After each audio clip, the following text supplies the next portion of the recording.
Hey, this is Eric Hagen with the Plotter Podcast, and I am at the airport right now with my wife and our new baby, Isla. We are in Miami on our way to Grand Cayman for my firm's Top Producer Education Conference. The fourth quarter is usually when I get a lot of questions about required minimum distributions. We've got a bit of a layover here, so I thought I'd hop on and answer 5 of the most common questions that I get. Let me play the intro, and then we will get started. Hi, this is Eric Hagen. Would you like to know the secret to prosperity? Well, the good news is I have the answer.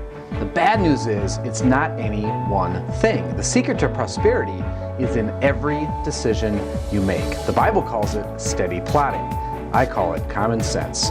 Join me on this podcast as I try to inspire you to make your next financial decision and the one after that a good one. All right, so like I said, today I wanted to talk a little bit about required minimum distributions, or RMDs. If you have an IRA, you've probably heard about these. What happens is that when you reach age 70 and a half, the Internal Revenue Service instructs you to start making withdrawals from your traditional IRAs. They don't want you to continue to defer those taxes forever. So not only do you take an initial RMD when you reach age 70, but you will also make them annually moving forward. Now, if you fail to take your RMD or take out less than the required amount, the IRS will notice. You will not only owe income taxes on the amount not withdrawn, you will owe 50% more. Now, note that 50% penalty can be waived if you can show the IRS that the shortfall resulted from a reasonable error instead of negligence.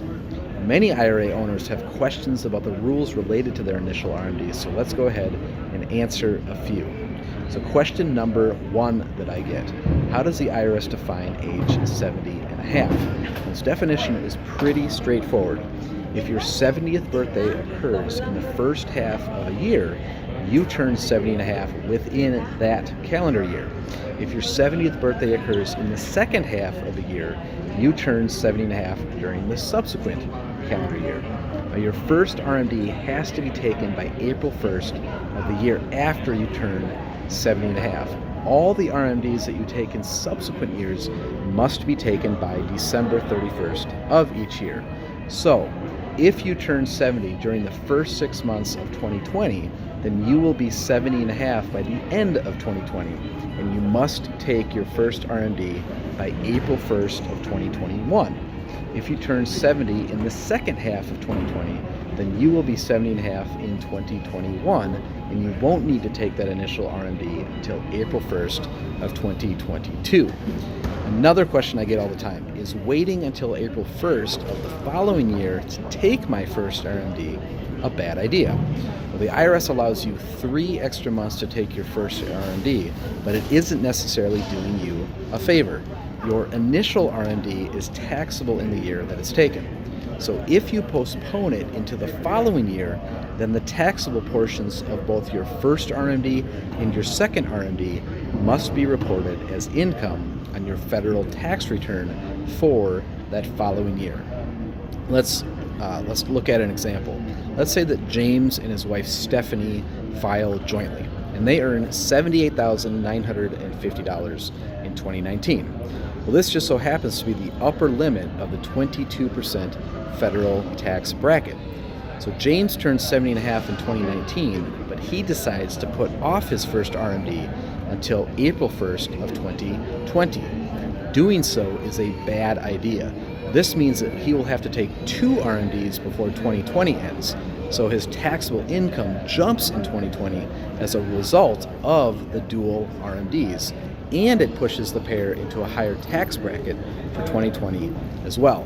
So the lesson here is that if you will be 70 and a half by the time 2019 ends, take your initial RMD by the end of 2019. It might save you thousands in taxes to do so. Question number 3 that I get: how do we calculate that first RMD?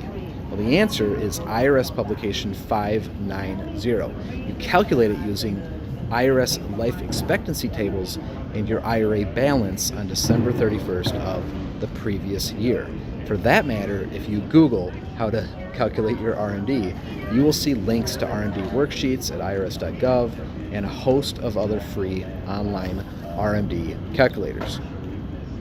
Now, if your spouse is more than 10 years younger than you and happens to be designated as the sole beneficiary for one or more of the traditional IRAs that you own, you'll want to use IRA minimum distribution worksheets to help calculate that RMD. You can find them online downloadable as a PDF. If your IRA is held at one of the big investment firms, that firm may calculate your RMD for you and offer to route the amount into another account of your choice. It will give you and the IRS a 1099-R form recording the income distribution and the amount of the distribution that is taxable. All right, a fourth question that I get. When I take that RMD, do I have to withdraw the whole amount? And the answer is no. You can also take it in smaller successive withdrawals. Your IRA custodian may be able to schedule them for you. I know that with many of my clients, we determine the RMD right away in January, divide it by 12, and then we send them an equal amount each month. By the time December rolls around, they will have met their RMD for the year. All right, lastly, question number 5. What if you have more than one traditional IRA? Well, then you figure out your total RMD by calculating the RMD for each traditional IRA that you own, using the balances in those IRAs on the prior December 31st. This total is the basis for that RMD calculation. Once you know the total, you can take your RMD from a single traditional IRA or from multiple traditional IRAs. Oh, and while we're talking about it, and while I'm thinking about it, I should say, one more thing: Roth IRAs. If you are the original owner of a Roth IRA, you don't have to take any RMDs. But if you inherited that Roth IRA, you do indeed have to take RMDs. All right, I know that there's a lot there, so if any of these questions or the answers have prompted more questions, which can often be the case, please don't hesitate to reach out to me personally. Ultimately, you want to be proactive when it comes to your first RMD. Putting off that initial RMD until the first quarter of next year could mean higher than normal income taxes for the year ahead. All right, that's all that I have for you today. Maybe I'll record another episode from the beach in Grand Cayman, so watch for that. I thank you for joining me today, and I'll look for you next time. Hey, this is Eric again. I want to thank you for taking a few minutes with me here today. Did you find value in today's message? If so, please help me help others and share it. Want more ideas for making the most of your financial future? There are a lot of ways, and I'd love to help.